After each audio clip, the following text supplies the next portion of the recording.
अस्सलाम वालेकुम दोस्तों, कैसे हैं आप लोग। उम्मीद करते हैं आप लोग बिल्कुल खैरियत से होंगे। मैं भी बिल्कुल खैरियत से हूँ। तो पहले ये कमेंट को देखें आप। एक भाई ने मुझसे कमेंट करके सवाल पूछा था कि औरतों को मज़ार शरीफ पे जाना चाहिए कि नहीं। इससे पहले मैंने एक वीडियो बनाया था, राजगीर जो मज़ार शरीफ है वहाँ पर, राजगीर कुंड है, बहुत ही मशहूर है, उनके ऊपर मैंने एक वीडियो बनाया था। तो उस पर एक भाई का कमेंट आया था कि मज़ार पे औरतों को जाना कैसा है। तो मैंने उन्हें बताया था कि एक वीडियो के ज़रिए ज़रूर मैं उनको जवाब दूँगा। तो फिर देखिए, अगर आप छोटा सा मिसाल देखें कि नमाज़ पढ़ने का जो हुक्म है, जो इबादत फ़र्ज़ है हमारे दीन में, हमारे इस्लाम में जो चीज़ फ़र्ज़ है नमाज़ पढ़ना, तो फिर उसमें भी औरतों को हुक्म है कि आप अगर घर में नमाज़ पढ़ती हैं तो पिछले वाले कमरे में नमाज़ पढ़ें। ठीक है। अगर आप कुरान की तिलावत भी करते हैं तो कुरान भी तिलावत करने का हुक्म है कि आप धीमी आवाज़ से तिलावत करें ताकि कोई गैर मर्द सुने ना। तो फिर जब ये जो चीज़ ज़रूरी है इस्लाम में, जो इस्लाम का बेस है, तो उस चीज़ों को फिर जब ऐसे बताई है तो फिर मज़ार शरीफ में कोई भी ऐसा इबादत तो नहीं होता जो चीज़ फ़र्ज़ है।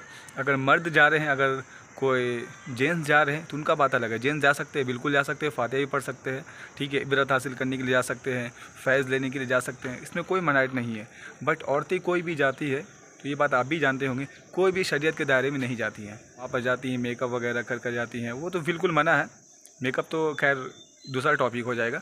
और वहाँ पर कोई शरीयत के दायरे में नहीं जाती हैं, चेहरा खुला हुआ रहता है, बहुत ऐसी चीज़ है। तो फिर इसमें हदीस शरीफ में साफ तौर पर लिखा हुआ है, लाना रसूलुल्लाह सल्लल्लाहु अलैहि वसल्लम ज़वारतिल कुबूर, लाना तो उस औरत पर जो बार बार मज़ार शरीफ पे जाने का इरादा रखती है। यहाँ पर ज़वारतिल बोला गया है, ज़वारतिल उसे कहते हैं जो बार बार ज़ियारत करने का इरादा रखती है। तो हदीस शरीफ में तो बता दिया गया है कि लाना तो उस औरत पर, ये तिरमिज़ी शरीफ की हदीस शरीफ है। तो फिर आपको इससे ही अंदाज़ा लगाना चाहिए, जब हदीस शरीफ में जो चीज़ को मनाइट किया गया है, आप खुद ही सोचें ना, अगर औरतों को जाना जायज़ होता तो फिर सबसे पहले हुक्म कहाँ जाने का होता। क्योंकि अगर आप दुनिया में देखेंगे तो सबसे अफजल जगह कौन सी है, मक्का मदीना के बाद मस्जिद है। तो फिर जब मस्जिद में जाना आपको अलाउड नहीं है, कब्रिस्तान में जाना आपको अलाउड नहीं है, तो फिर आप सोचें ना किस हैसियत से आप मज़ार शरीफ पे जाएंगे। मज़ार शरीफ में जाने से क्या होगा। अगर आपको फातिहा ही पढ़ना है तो आप घर में तो फातिहा कर सकते हैं ना, आप उनके नाम पे घर में ही फातिहा पढ़ सकते हैं, कोई दिक्कत नहीं है। बट आप मज़ार शरीफ पे नहीं जाइए। इससे क्या होता है, जो हमारे दूसरे लोग हैं, जो दूसरे अकीदा के लोग हैं, उनको बोलने का मौका मिल जाता है, फिर वो लोग मजाक उड़ाते हैं। हालांकि इससे देवबंदी का, सुन्नी का किसी का कोई ताल्लुक नहीं है। मज़ार शरीफ पे जो लोग जाते हैं उनको ये भी पता नहीं होता वो लोग किस अकीदे के हैं, उनको ये भी पता नहीं होता।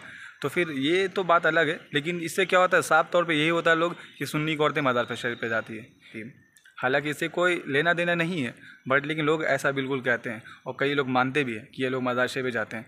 मज़ार शरीफ पे जाना बिल्कुल जायज़ है, मर्द को जाना जायज़ है, बट लेडीज़ को नहीं जाना चाहिए क्योंकि वो लोग शरीयत के दायरे में नहीं होती। हाँ, अगर कोई ज़ईफ़ हो, जिससे फितना ना फैलने का डर हो, बहुत ज़ईफ़ औरत हो जिससे कोई फितना ना फैले, तो वो जा सकती हैं।